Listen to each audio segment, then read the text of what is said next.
Donc, nous allons reprendre. Je vous avise que la motion de report présentée par Madame la députée Demie-Lille est recevable.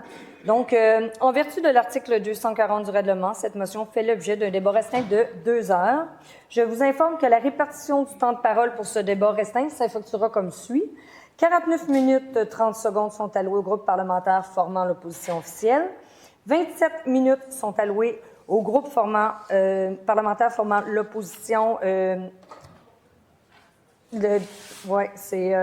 Le deuxième groupe d'opposition. 16, en fait, c'était le gouvernement en premier. Désolée, il y a une petite erreur, là. C'était le gouvernement, 49 minutes 30 secondes sont allouées au gouvernement. 27 minutes sont allouées au groupe parlementaire de l'opposition officielle. 27 minutes, 16 minutes 50 secondes, excusez-moi, sont allouées au deuxième groupe d'opposition. 11 minutes 40 secondes sont allouées au troisième groupe d'opposition. Puis 1 minute 30 secondes sont allouées à chacun des députés indépendants. Et dans le cadre de ce débat, le temps non utilisé par les députés indépendants ou par l'un des groupes parlementaires sera redistribué entre les groupes parlementaires selon la proportion établie précédemment. Mis à part ces consignes, les interventions ne sont soumises à aucune limite de temps.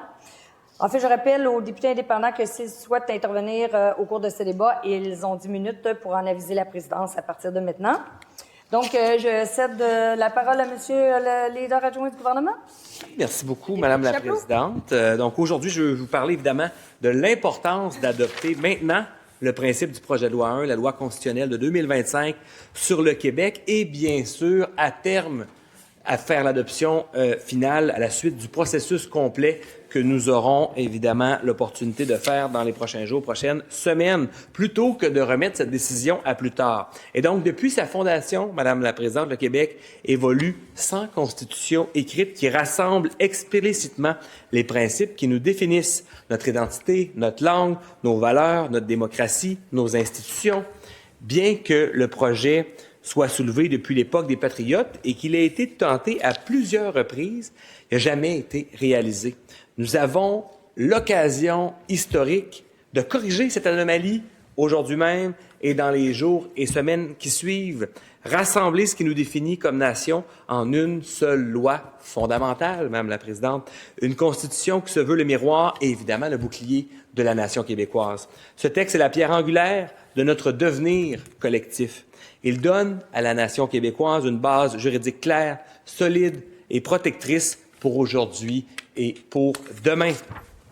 C'est aussi un geste de transmission, un pacte intergénérationnel. Elle dit à nos enfants, voici les principes sur lesquels nous avons choisi de fonder notre vie commune. Et pourquoi maintenant, Madame la Présidente?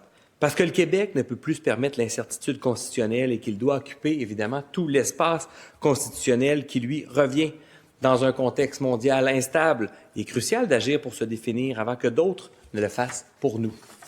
On ne saura le répéter assez souvent. Comme l'a dit un jour le premier ministre Robert Bourassa, le Québec est libre et capable d'assumer son destin et d'assurer son développement. La Constitution que nous proposons protège ce que nous sommes et les valeurs qui nous sont chères. Une nation enracinée dans la langue française, un État démocratique à l'écoute de son peuple et l'égalité, évidemment, entre les femmes et les hommes. Ce texte regroupe les principes fondamentaux qui guident notre État, affirme l'autonomie du Québec au sein de la Fédération canadienne et consolide notre capacité d'agir, de même que notre corpus législatif, ici comme à l'international, tel qu'énoncé par la doctrine Gérin-Lajoie, qui a plus de 60 ans. C'est simple. Ce qui est de la compétence du Québec ici, c'est de la compétence du Québec ailleurs, à l'étranger. Et on en a eu un bel exemple récemment grâce au ministre de la Culture à l'UNESCO. On se souviendra de cette réalisation. Certains diront que c'est pas le bon moment. Pourtant, toutes les formations politiques ont rêvé un jour d'une constitution québécoise depuis des décennies. Nous avons consulté largement, 310 mémoires ont été reçues, plus de la moitié ont été présentées en commission. Ces échanges nous permettront évidemment d'améliorer le projet. En adoptant le principe, ça va nous permettre d'aller vers l'étude détaillée où nous pourrons étudier article par article l'ensemble du projet de loi constitutionnel et évidemment des propositions qui ont été mises de l'avant par les différents groupes et dans les mémoires que nous avons reçues. Et plusieurs intervenants, on le sait, ont salué l'initiative d'inscrire noir sur blanc les fondements institutionnels du Québec D'autres ont souligné qu'elle contribue à la maturité démocratique de notre nation.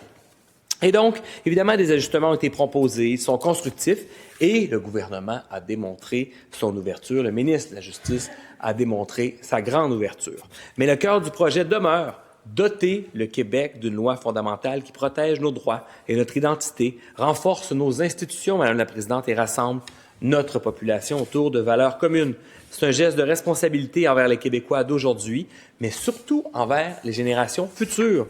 Reporter l'adoption du principe ou même reporter l'adoption de la Constitution, ce serait maintenir l'incertitude et surtout l'immobilisme dans lequel le Québec s'est trop longtemps retrouvé et maintenu. Le projet de loi 1 n'est pas partisan. Il propose une Constitution à droit constant, qui n'est ni caquiste, ni libérale, ni péquiste, ni solidaire, ni conservatrice. Elle est profondément québécoise, quoi qu'en disent les oppositions. Dans un monde où les institutions démocratiques sont mises à l'épreuve, doter le Québec d'une Constitution écrite est un acte de stabilité et de confiance. Et donc, le projet de loi 1 protège notre langue officielle, le français, protège le caractère national du Québec, il protège la laïcité de nos institutions démocratiques, notamment le rôle central de l'Assemblée nationale. Il protège notre capacité de décider par nous-mêmes et pour nous-mêmes dans les champs de compétences qui nous appartiennent, Madame la Présidente. Mais ce projet ne se limite pas à protéger, il vient renforcer également. Adopter cette Constitution maintenant, c'est faire preuve de confiance envers notre nation et envers notre capacité de tracer nous-mêmes notre avenir sans attendre un moment hypothétique qui ne sera jamais parfait. D'ailleurs, on le sait, il y a eu, la collègue tout récemment parlait de l'exemple chilien, il y a tellement eu d'allers-retours, il n'y a jamais un moment parfait pour ça. Et donc, on a une possibilité aujourd'hui d'adopter une Constitution et d'aller de l'avant pour le Québec de façon très fière. Donc, le Québec mérite une Constitution écrite, le Québec est prêt, et c'est évidemment maintenant que nous devons agir, Madame la Présidente. Et j'en appelle aussi au sens de l'État des collègues de l'Assemblée nationale. Le Québec est assez mûr politiquement pour se doter de sa propre Constitution écrite. Le Québec est assez fort pour affirmer ce qu'il est, et le Québec est prêt à le faire maintenant. Souvent, j'ai entendu de nombreux collègues du Parti libéral. Vous savez, Madame la Présidente, j'étais présent, j'étais le leader de garde lors de ce débat sur la Constitution, et les libéraux se gargarisaient en disant, nous, on veut faire une Constitution, ça fait 50 ans qu'on y réfléchit, ça fait 50 ans qu'on veut la faire. On citait mon regretté mentor, M. Benoît Pelletier. C'était tellement important pour eux, ça a tellement été essentiel pour eux qu'ils l'ont jamais déposé puis qu'ils l'ont jamais adopté. Donc, on repassera sur cette importance du Parti libéral qui avait voulu aller de l'avant avec ça, quoique mon regretté mentor avait vraiment cette intention sincère d'aller de l'avant, mais les circonstances étaient, à l'époque, différentes. Je n'entrerai pas dans ce volet-là.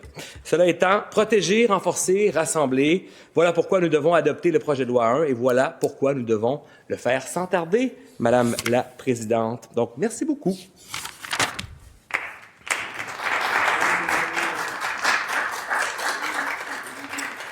Merci, Monsieur le